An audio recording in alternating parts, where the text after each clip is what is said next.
All right, it is leg day. I know. It's your guys' favorite day. You don't have to tell me. We're going to go hit legs. I think moving forward, we're going to try keeping the discussion videos separate from the workout videos. Usually we would do one long video, approximately 30 minutes to 20 minutes, where I discuss what I discuss pre-workout. Then I work out, then I do a post-workout discussion. But I think I'm going to split it up into 3 different videos, get a little bit more spread on YouTube. Also, give you guys the opportunity to kind of digest each video as you see fit, rather than having to have your phone kind of take on the task of buffering or rendering or processing a 20 to 30 minute video at once. So don't be surprised if you start seeing me upload these discussions separately. But thumbnail game is improving. I think we figured out how to improve the audio where I'm not getting claimed on all my video workout videos for the gym's background music, which is not ideal. So beard is coming in nice and thick, the winter beard. We will trim it at some point. We're just going to trim the sides. We're not going to take any length off. Going to try and see how long we can get this bad boy. But bulk's going real good. I don't know if you guys, depending on how I edit the previous video, which was shoulder day, you guys might have seen that I've hit a new PR on shoulder press, where I shoulder press 95-pound dumbbells for a set of 6 times 2 sets. So shoulder pressing hundreds, it's right around the corner. Plenty of time left in the bulk to make it happen.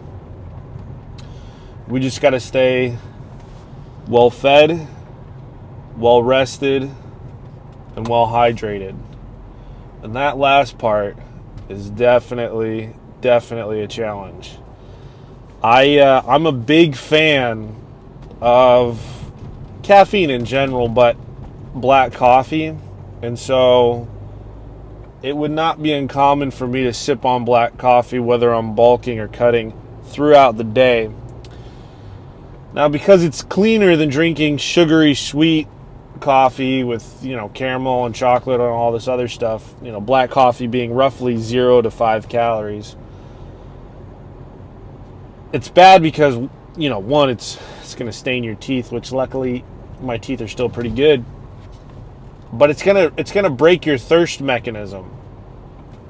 And so that's kind of what I wanted to talk about real quick. One of the topics I wanted to talk about is maintaining your thirst mechanism. Now, when you're eating, whether it's a bulk or a cut or just living your life, whatever, you're probably eating some pre-packaged foods, which is fine. I mean, I eat pre-packaged foods, but if you eat pre-packaged salty foods specifically, you may find that over time, your thirst mechanism breaks down to the point where you find yourself not actively seeking out water. And you'll go an entire day without having really drank any water. And it's a silent killer, not literally, but figuratively, as far as your gains go, as far as your functionality goes. I mean, if you're not properly hydrated, your muscles really can't operate at the level that you need them to operate at. And I've talked about this before, but I really can't stress it enough, man. Once you see the difference between dehydrated and properly hydrated, you will definitely make sure to get your water intake or your water game up significantly, and make sure that it's where it needs to be in order for you guys to function properly. Now, when it comes to water, really try and do spring water. I mean, any water is better than no water, but spring water is ideal.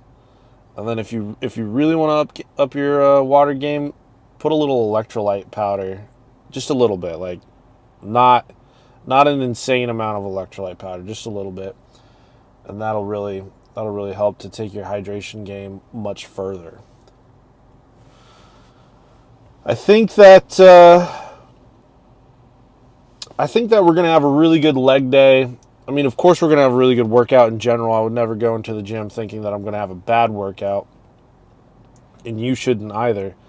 But I think that this leg day is going to be really good because on the previous leg day, I really feel like the development of my hamstrings, as far as performance goes, not necessarily size, but as far as performance goes, is beginning to really catch up to my quads. And when it comes to hamstrings, that's the muscle that helps you on movements like squat as far as stabilization goes. And I know a lot of people, they don't necessarily work their hamstrings that hard because it is a high injury prone muscle. It's also a muscle that tends to get cramped a lot or pulled a lot. So people, for whatever reason, they don't want to trigger it. They don't want to work it, but if you can get a well-developed hamstring, again, never mind like aesthetics or size or anything like that, but if you can get a hamstring that's used to load, I mean, you'll find that your posture's better. You'll find that your stance is more ideal, more grounded. Your balance will be significantly better, and it'll kind of help to unlock new movements in the gym for you, like goblet squats, or if Bulgarian split squats, or dumbbell lunges, barbell lunges, whatever kind of leg movements that you want to try and do in the gym that really require stabilization and balancing. Now, you're not going to see me do those movements. I try to keep things pretty simple, relatively compact. Squats, you might see me do something a little bit different today. I'm contemplating hack squat, but I'm also contemplating leg press. The gym that I'm going to this morning has a leg extension machine for quads, but I just don't think that, like, with the way that the seating is, regardless of how you adjust it, when your legs are fully extended, they're more pointed towards the ground. It's kind of weird to explain. They're not like pushed out nice in front of you. And I think it's the way that the seat is angled, which you really can't change the angle of the seat. You can only change the length and the range of the bar that your legs rest on. And then another thing too, as far as legs go, you got to talk about calves, right? Can't talk about legs without talking about calves. You're going to find a lot of, like, even old school lifters that have been lifting for a really long time, you're going to find a lot of people are under this false belief that calf shape and size is strictly genetic.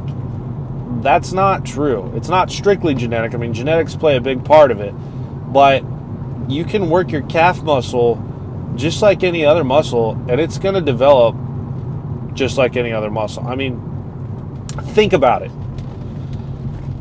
Why would your calf muscles be the one muscle that doesn't grow, that doesn't hypertrophy, that doesn't get stronger? I mean, there's no science to support that. There's no evidence. There's no study to support that. It's just like with forearms. Forearms, yeah, they're a pain in the ass to grow because they take so long to grow, but they do grow over time. Man, this sun is really killing me in my face.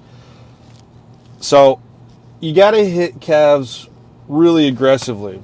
Now, I've been calf raising approximately 4 plates. I think I added 4 plates and then a 25 last week. We'll see how we do this week on it. But overall, I noticed in a most recent video that I edited that my calves are starting to take a different shape than what I'm used to them taking. And also, not just when I'm working them, But when I'm like wearing shorts or I'm wearing like, an outfit that, reveals my calves, my legs look different as a whole. They look thicker, yes, but like my ankles aren't thick. Like just up by my knee, by my calf is thicker. I see more, just muscular. So you got to ask yourself, are you really hitting calves that hard?